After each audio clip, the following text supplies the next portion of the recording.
Bismillahirrahmanirrahim. Assalamualaikum warahmatullahi wabarakatuh. Innal hamdalillah nahmaduhu wa nasta'inuhu wa nastahdi bihi wa nastaghfiruh. Wa na'udzu billahi min shururi anfusina wa min sayyiati a'malina. Man yahdihillahu fala mudilla lahu wa man yudlil fala hadiya lahu. Asyhadu an la ilaha illallah wahdahu la syarika lahu wa asyhadu anna Muhammadan 'abduhu wa rasuluh. Allahumma shalli wa sallim ala sayyidina Muhammad wa ala alihi wa ashabihi wa tabi'in wa man tabi'ahum bi ihsan ila yaumiddin. A'udzu billahi minasyaitonir rajim.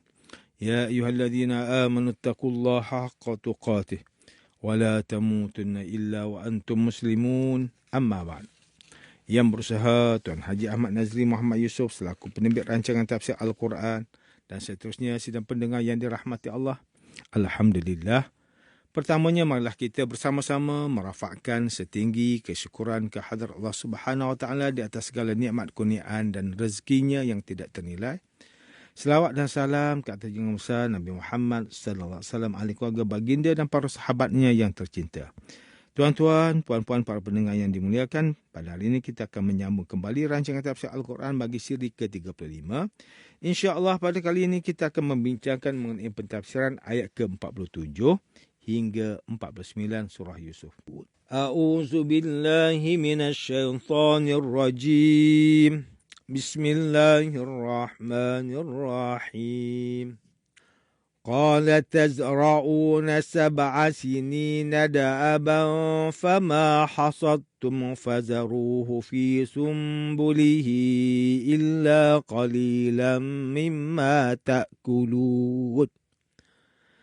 ثم يأتي من بعد ذلك 7 شداد يأكلن ما قدمتم لهن إلا قليلا مما تحسنون ثم يأتي من بعد ذلك عام فيه يغاث الناس وفيه يعصرون. Yusuf menjawab, hendaklah kamu menanam bersungguh-sungguh 7 tahun berturut-turut. Kemudian apa yang kamu ketam, biarkanlah dia pada tangkai-tangkainya, kecuali sedikit dari bahagian yang kamu jadikan untuk makan. Kemudian akan datang selepas tempoh itu 7 tahun kemarau yang panjang, yang akan menghabiskan makanan yang kamu sediakan baginya, kecuali sedikit dari apa yang kamu simpan untuk dijadikan benih. Kemudian akan datang pula sesudah itu tahun yang padanya orang ramai beroleh rahmat hujan dan padanya mereka dapat memerah hasil anggur, zaitun dan sebagainya. Sidang pendengar yang dirahmati Allah, Profesor Dr. Muhammad Quraisy Shihab melalui kitabnya Tafsir Al-Misbah menyatakan bahawa kalimah yughas ini jika difahami saling berkaitan dengan perkataan ghais iaitu hujan. Maka terjemahannya juga adalah hujan. Manakala jika perkataan itu berasal daripada perkataan ghaus yang membawa makna pertolongan, maka terjemahannya adalah mendapat manfaat yang sangat didambakan agar dapat menolak datangnya sebarang kemudaratan. Maka daripada perkataan inilah terwujudnya istilah istighasah. Menurut Profesor Dr. Muhammad Quraisy Shihab, Nabi Yusuf mentakwilkan mimpi daripada raja itu dengan menyatakan bahawasanya 7 ekor lembu itu adalah 7 tahun tempoh masa pertanian. Logiknya adalah lembu merupakan haiwan utama yang digunakan untuk membajak. Selain itu, kegemukan lembu itu adalah simbolik kepada kesuburan tanaman. Manakala lembu yang kurus melambangkan pertanian yang tidak subur atau mengalami musim yang buruk sehingga menghasilkan fenomena kekurangan sumber makanan. Di samping itu, bijiran gandum pula menggambarkan sumber makanan yang sedia ada dan setiap bijian itu mewakili sumber makanan dalam setahun. Mimpi yang dialami oleh raja ini merupakan anugerah daripada Allah Subhanahu Wa Taala kepada masyarakat Mesir pada waktu itu. Kelebihan ini mungkin diberikan kerana Raja Mesir ketika itu merupakan seorang yang adil. Walaupun bukan daripada kalangan golongan yang mempercayai keesaan Allah Subhanahu Wa Taala, keadilan itulah yang telah menghasilkan kesejahteraan secara zahir kepada mereka.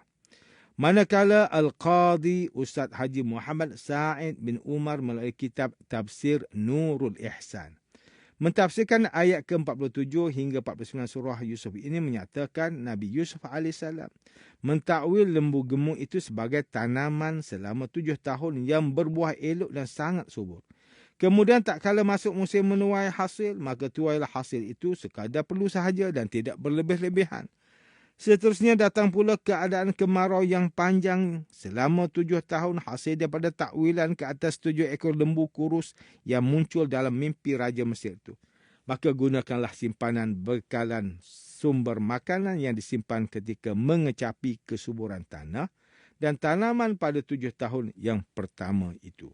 Menurut Profesor Dr. Haji Zainal Arifin Zakaria melalui kitabnya Tafsir Inspirasi, ketika mentafsirkan ayat ke-47 hingga 49 surah Yusuf ini meletakkan ayat ini di bawah tema strategi ketahanan sumber makanan. Maksudnya adalah perbincangan mengenai cara-cara yang boleh dilakukan untuk menjaga kecukupan sumber makanan.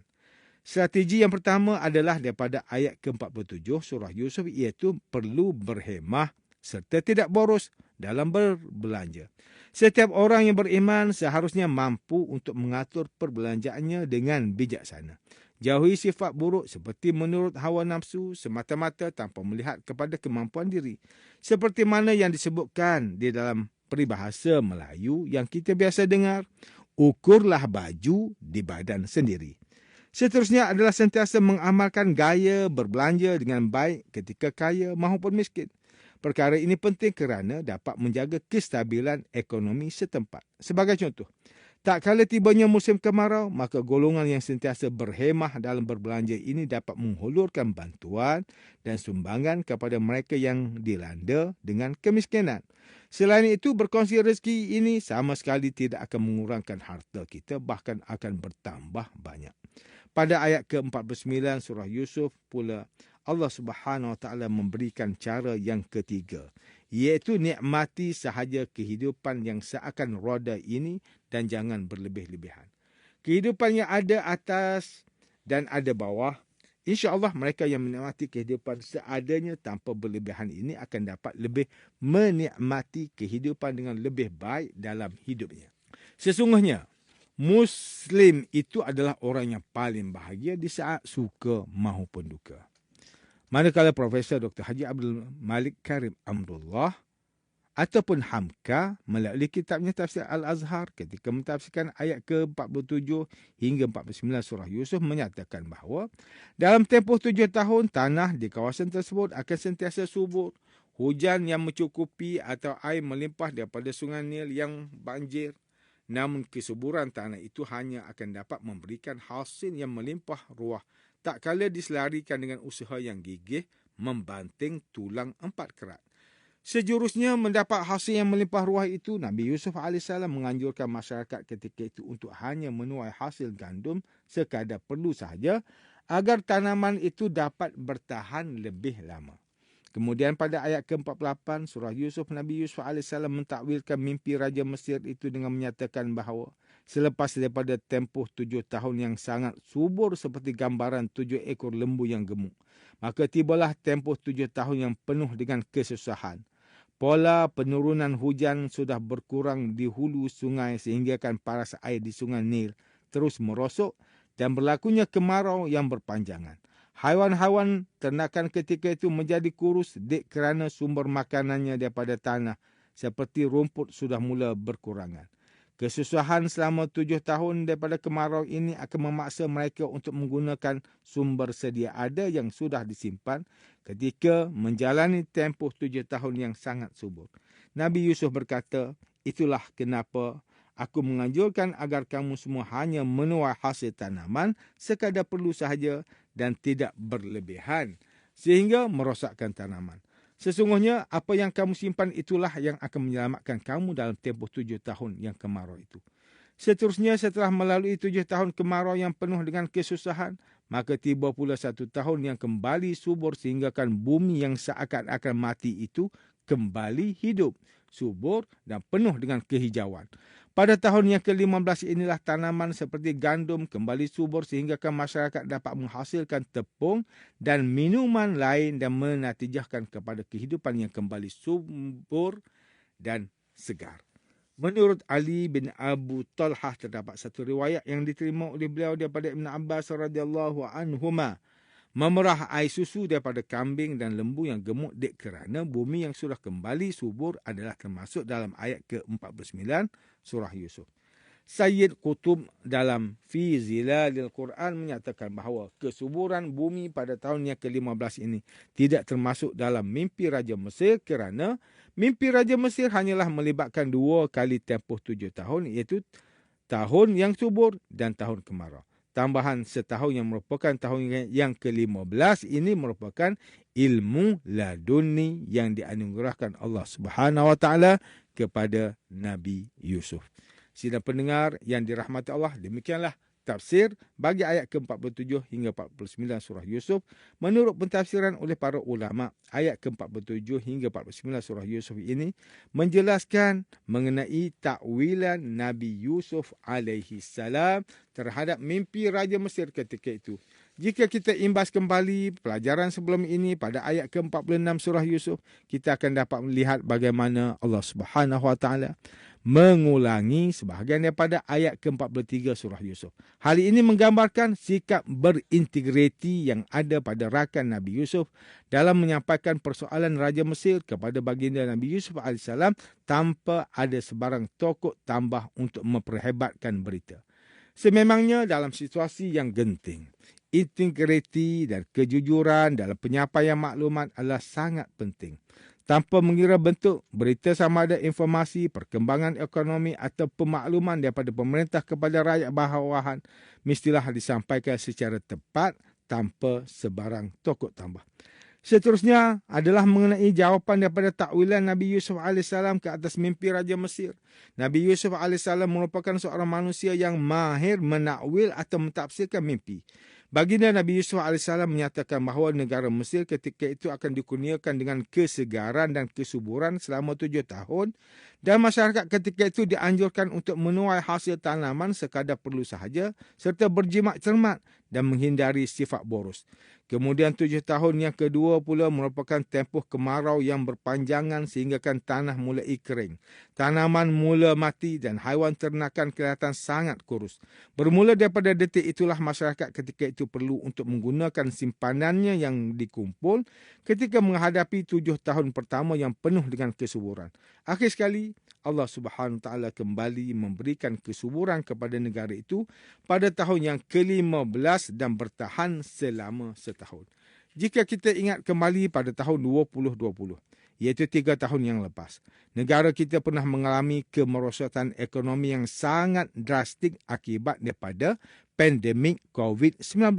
Wabak ini membawa kesan yang sangat besar sehingga menekan ekonomi negara kita dan menyebabkan ramai orang kehilangan pekerjaan pada ketika itu serta turut menyumbang kepada peningkatan kes jenayah seperti jenayah rumah tangga, jenayah secara atas talian dan kes-kes mental seperti kemurungan.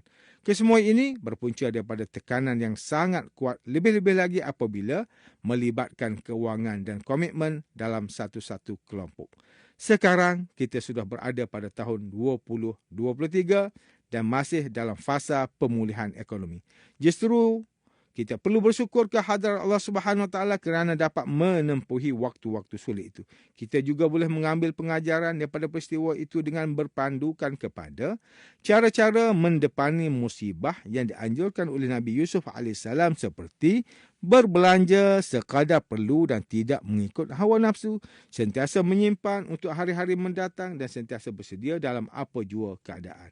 Sidang pendengar yang dimuliakan, antara pengajaran yang boleh kita ambil daripada tafsir bagi ayat ke-47 hingga 49 surah Yusuf ini ialah umat Islam perlu menjadikan Al-Quran sebagai pegangan utama.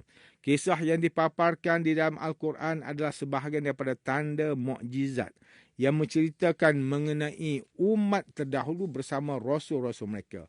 Firman Allah Subhanahu Wa Taala dalam surah Yusuf ayat yang ketiga, Nahnu naqussu alayka ahsanal qasasi bima awhayna ilaik bima awhayna ilaika hadzal Qur'an wa in kunta min qablihi laminal ghafilin.